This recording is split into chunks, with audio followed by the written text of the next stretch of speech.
Today's video is brought to you by Loot Crate.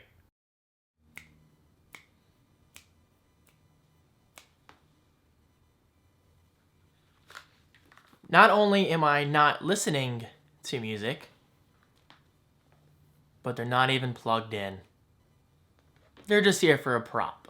Hey guys, how are you? David Franco here from lootcrate.com/David. Yes, that URL is brand new and you can get a 10% discount on your Loot Crate order today. And this month's theme is actually Transform. Yeah, as in Transformers. So, in other words, if you like geeky stuff and you like Transformers, this is the month to hop onto the Loot Crate bandwagon. Make it happen, link is right below. Okay, so getting to today's video topic, let's talk about something that's very obvious. I mean, unless you've been hiding under a rock.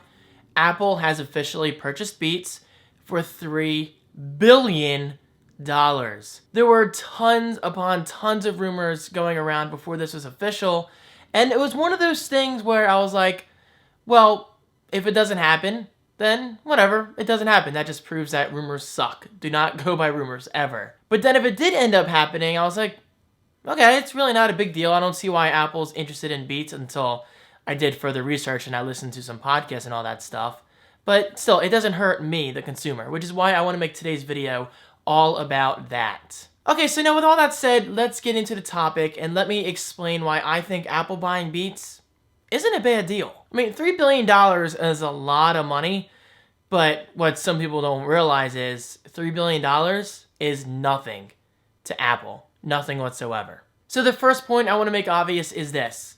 Apple is not after the headphones, which is what I think a lot of people were primarily concerned about. Now, if I'm not mistaken, Apple is actually after the music and the resources that come with the music. For example, look at Beats Music streaming service. I think it might just be called Beats Music. I'm actually not even sure. I don't really care about Beats all that much in terms of their music streaming service, and I honestly didn't even know it existed until maybe a few weeks ago. But apparently it's really popular, it's profitable, and it's doing very well. And that is why Apple is purchasing Beats, because they're interested in getting into the whole streaming music market. Yeah, I mean, we have iTunes Radio already as it is, but is it really gaining traction like other services have been in the past few years at least, like Pandora and Spotify? No, it certainly has not. Now, there's a couple of reasons why I think this is the case, and the primary reason, at least in my opinion, is because iTunes Radio, as of this recording, is built into the music app on iOS. So, in other words, if it was my decision, I would say, no. Take iTunes Radio out of the music app on iOS and make it its own app. Just like Pandora. I don't want to have to go through my music app and then tap on iTunes Radio. Yeah, I mean, that's one more extra tab than you would do for something like Pandora or Spotify. But for people like you, and for people like myself, it's all about convenience and enjoying the service. I just want to launch iTunes Radio and listen to music. That's one of the reasons I have yet to drop my Pandora subscription. I freaking love Pandora. Now, there are people out there who question, David, why do you prefer Pandora over Spotify? Well, the answer is this. They're completely different services.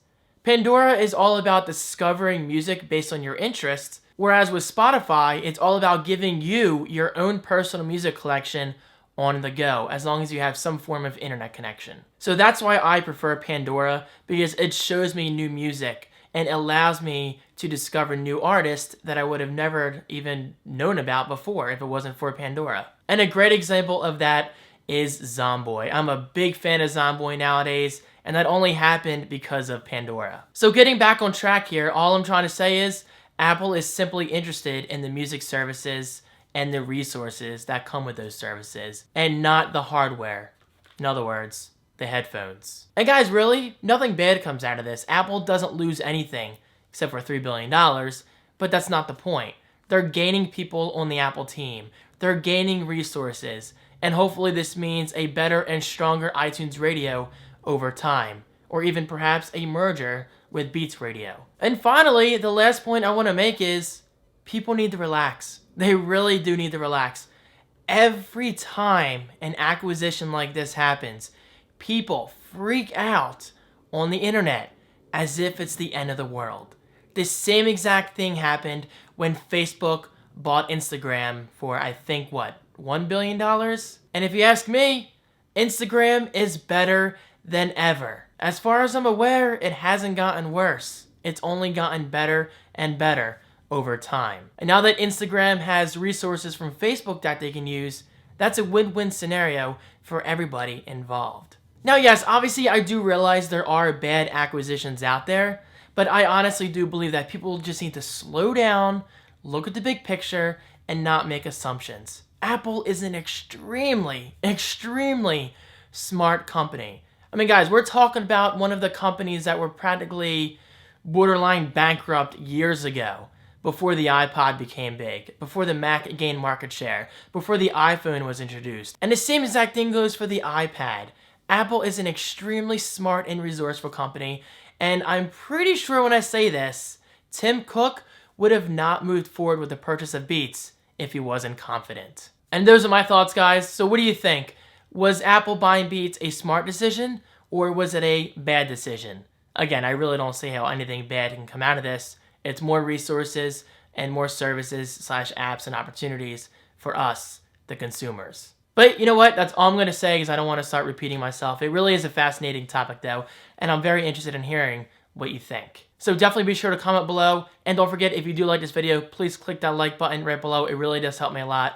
And I will see you in Monday's video, which is the weekend vloggity vlog. Peace. Alright, let's talk about today's sponsor, and that is Loot Crate. Loot Crate is a monthly gamer and geek subscription service that is filled with handpicked items based on a monthly theme. From gadgets to snacks, Loot Crate has quickly become one of my new favorite services. And yes, I know exactly what you're thinking. Loot Crate is international. So join the club by going to lootcrate.com/David. That link is right below for your convenience, and don't forget to use my discount code to Franco, DIFRANCO, to save in your order.